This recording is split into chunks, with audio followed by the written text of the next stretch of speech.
What's up, ladies and gentlemen? Welcome back to the channel. My name is ThatGamingDad25, and today we're going to talk about MJ coming into the game this season, people getting banned for stuff they did outside of 2K, and also we're going to give some updates on the tournament. Let's get into it, man. But first, if y'all don't mind, I want to show some love on some of y'all's comments because y'all have been showing so much love on this channel. It's only fair to show the love back to y'all. First, we got at Suaveword. Is that like Suave Squidward? Is that what that is? He says, if the SMS individual feels so passionately about no money spent, then they can make the type of content they want to bring to the community with this emoji. So at first, I took it as a shot at SMS, which I think it actually was a shot at him. Like not in a crazy way, but just a playful way. I feel like it does remind me of something my boy DBG told me. I've told the story on the podcast he was on with us. And I probably told it on a couple of podcasts. I think it was 2K23 when they did the set with the players that were like historical figures, the guys that they had stories for, like the first black player to play in the league and stuff like that. And I commented on this tweet saying it would be cooler if they gave us like little mini documentaries on these players that we could watch after completing their challenges. And you know what he told me? Why don't you do it? And at first I took it as like a, wow, like what a dickhead. But then I thought about it, like he legitimately meant that. Like there's a gap. Why don't you fill that gap? And now that's kind of how I look at content now. So SMS, if you're watching this, yes, it was a shot at you, but hey, content creation is not for everybody, but why not, man? Give it a shot next year. Next, this bum Josh 2K said, question of the day, is That Gaming Dad a top 5 bald man of all time? I can't think too many doing it bigger than me. Like I'd put me at number 1, and then you got like MJ at number 2, and then you got like Kareem at number 3. What other bald individuals are there? We could take it outside of sports too. It don't gotta be sports. Who's your top 5 bald people? What did Larry Bird say in that 3-point contest? Who's coming in second? But also, if y'all don't mind, go check out Josh's channel also, man. He's gonna do a new series with like theme teams. It's gonna be fire. Go check out his channel. Let's get in the community corner where I tackle some of the hot topics going around Twitter, X, whatever you want to call it, and give my opinions on them. First, this one's hot off the presses, man. Like literally, this came out right when I was about to make this video, you know, W late night recordings. And this is gonna be a tough topic to tackle. This comes in from @TV_Bullet. So essentially, I'm gonna paraphrase this because I know you guys can't read that whole thing. Essentially, he got banned for supposedly boosting. He appealed the ban, and they told him this: we have determined that the ban issued was done in error. Our system made a duplicate flag. So he got unbanned. However, we also reviewed reports of abusive, threatening, or bullying behavior and inappropriate comments that you made during your Twitch live streams on November 30th, December 1st, and December 2nd. These comments were directed at 2K personnel and other players and violate the 2K code of conduct. So first of all, whoever did this 2K support message, they outed themselves. They made themselves look dumb by saying that the comments were made about 2K personnel, because now it looks personal. That's literally what it looks like. It looks personal. Secondly, I feel like people should not be banned for things they say outside of the game. If we said these things during game chat, you know, 100%. If people report him for that, I get it. He was streaming, and supposedly he said he wasn't even playing 2K when he made these comments.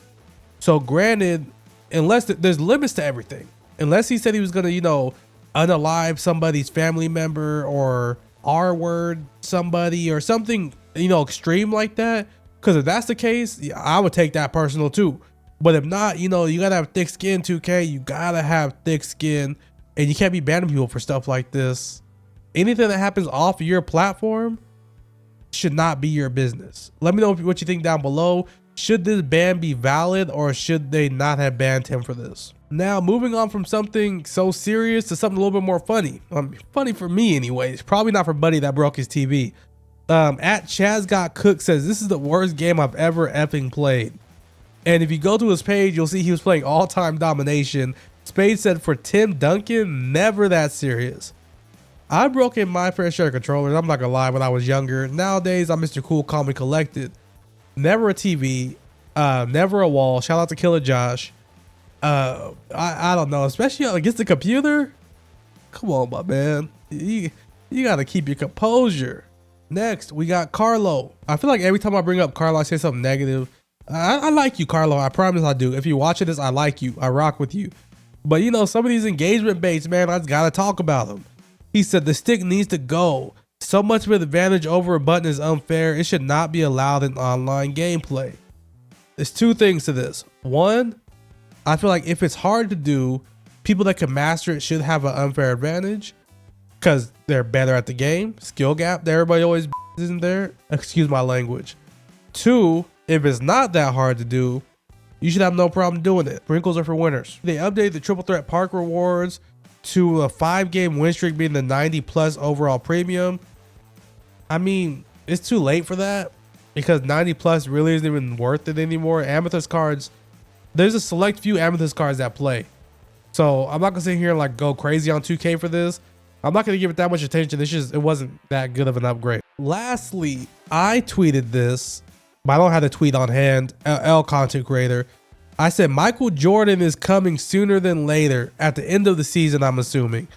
Here's what I think is gonna happen. Just like we got Opals last season, but we only got one dark matter hidden gem, which is Michael Jordan. I think he comes at the end of this season as like the last content drop of the season. And then going into season 4, they bring in a new batch of hidden gems. I don't think they're gonna bring in more diamonds and pink diamonds or anything like that, but I think they bring in the dark matters because we still got a lot of pink diamonds and a lot of diamonds. So I think going into season 4, they cycle in the dark matters and we get dark matter Dr. J as the last pack drop of the season. Book it. 2K is predictable.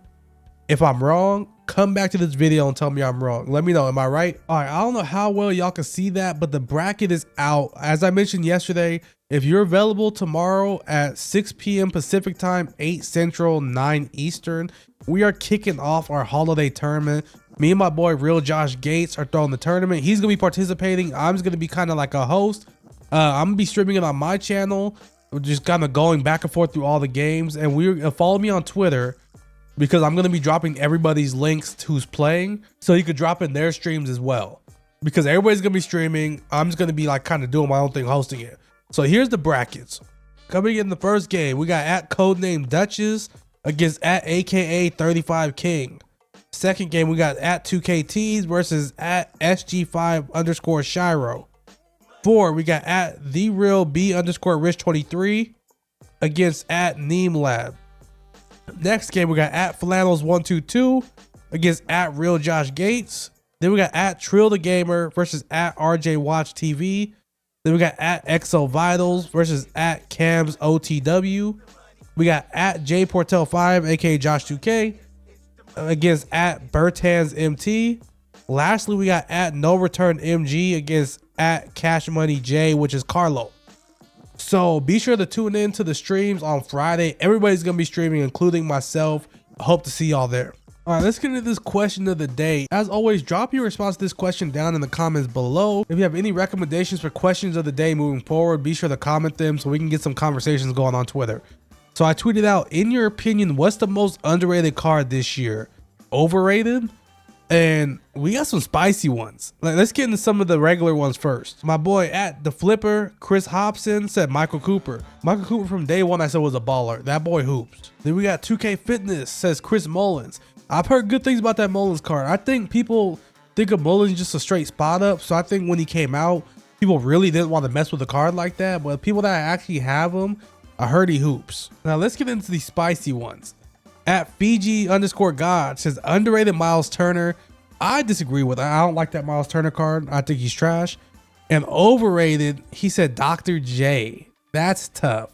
It's tough because people do really hype up this Dr. J card. I mean, like really hype up this card. But he's nice, man.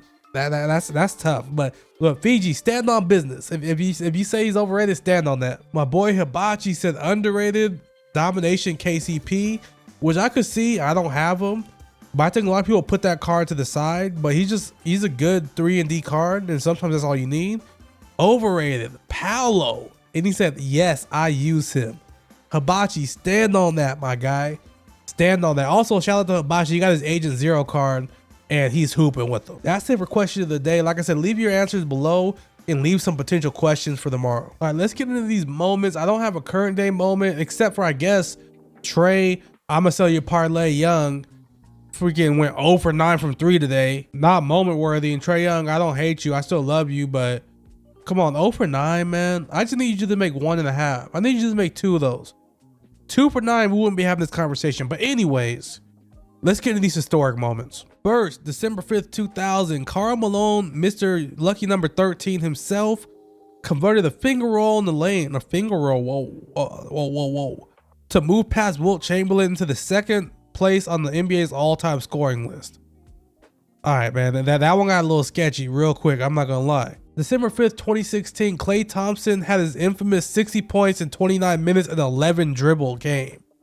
That's a game that's just, everybody's gonna remember watching that game, especially because that's more of our time. Everybody's gonna remember that game. Klay Thompson was fire that game. Shouts out to Klay. As always, I appreciate y'all rocking with me today. Y'all show so much love on these videos. Be sure, if you haven't already, subscribe to the channel. We're on the road to 2,000. Drop a like so these videos keep popping up on your recommendeds every morning. And lastly, follow me on Twitter so you can tag me on some things I need to talk about in these videos. Y'all have been tagging me and stuff. It's been helping out a ton. As always, y'all be safe. Peace.